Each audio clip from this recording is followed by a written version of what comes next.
Hey, howdy, y'all. This is Wolf from 4966. It is not even 11 o'clock in the morning here in the United States of America. Yes, America. No, no, no, no, no, no. 2 days till 4th of July. I have plans for the 4th. I'm sure all of you do too. But let me turn this on the put it by the pause it. Uh, right now I'm watching the Adventures of the Hendersons, which is a kickoff from um, uh, a foreigner in the Philippines. Um, it's hosted by Lovely May, and right now her husband's in the Antarctic, freezing his cojones off. But let me explain my day so far. Okay, I got to pay the rent, spending money. Went to the bank to get the rent deposit out, and so I could give it to the landlady. And my car starts messing up. Um, Lack of power, and it's doing a lot of shaking, and it's like, I mean, everything's shaking.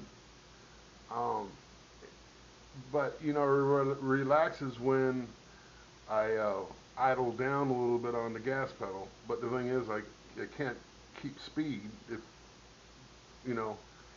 So it's one of them things. I have a feeling I'm missing I'm missing a cylinder firing. That's what it really looks like because it's a rough idle. Um, I'm gonna take it in and let the boys work on it. It's too hot to be working on it outside here, and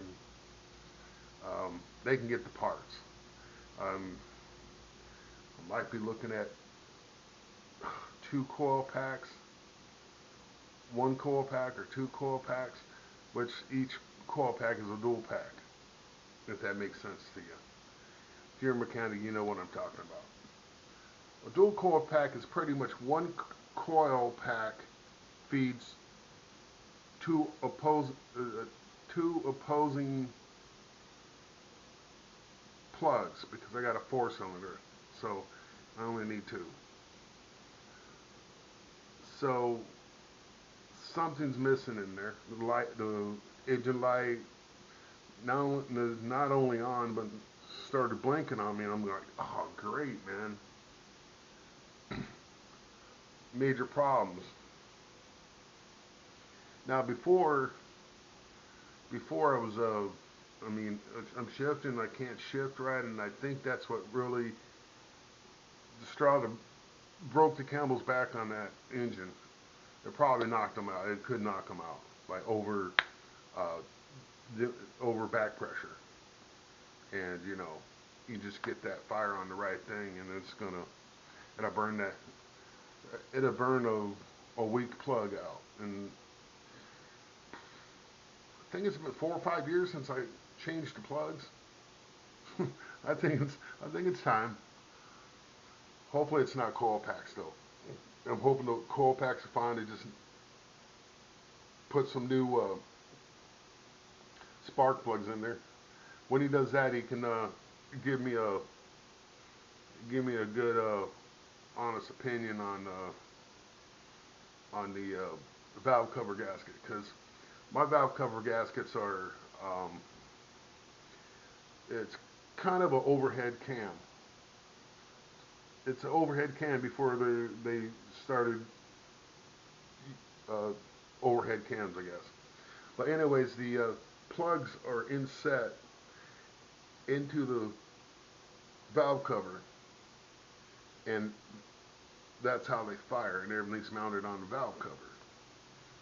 Um, so you can't get to the valve cover or take it off until you have to take out all the plugs and the coils and everything on top. And I'm gonna ask him since he's there, man. Let's try to change that out because I was kind of looking at it in the spark wire, spark wire, spark plug wire. It kind of fits in there real tight, and I'm looking. I was pressing on, and I'm seeing some oil puddling around that. Nothing else but that, and I think I think that's my leak because I have to I have to I had to add a quart or two every month or so. So I'm gonna just have to see how much he's gonna hurt my bank account for to, to get all this fixed. Um, right now it's not registered because it won't pass emissions. We've got my engine light is on, so automatically that's a fail. Of course, anybody that's in a state that has emission laws, they they know what I'm talking about. But that's one of the majors. I would like to get this thing fixed by the 4th, and I'm gonna have to wheel and deal, man. You know that they know I can do this stuff myself. I can. How I can work there if I had the tools. You know, the secret is working in a shop is most of the time you have to have your own tools, and I had some smart ass come steal about $10,000 worth of tools, so I have no tools. Well, I have what they call the trash box tools. They're good craftsmen, but they're just old. They're not complete sets. That's what I mean by a trash tool collection. Um, rusty screwdriver, so forth. You know. But that's what the latest is. It's July 2nd. So I got to try to drive that baby down to the garage where they got a lift and all that, and winging a prayer, try to see if I can make it down there without, that is, blowing the engine up. You know, because right now that engine's working hard. It is working hard. She's got 300,000 miles on it. You know, once I get this problem solved, it'll be good for another 2,000 miles, 200,000 miles. It's a series engine. They're not hard to work on. Not really. They're strange, but they're not hard to work on. I'll let that be. I'll let that be this video. I'll give you an update on it. I might even take some footage while you get down there. I don't know if the boys are receptive to being filmed. Who knows? But um, I'll talk to you then. Stay cool, stay classy, stay you, and stay faithful. Always. Roger. Wolf for now.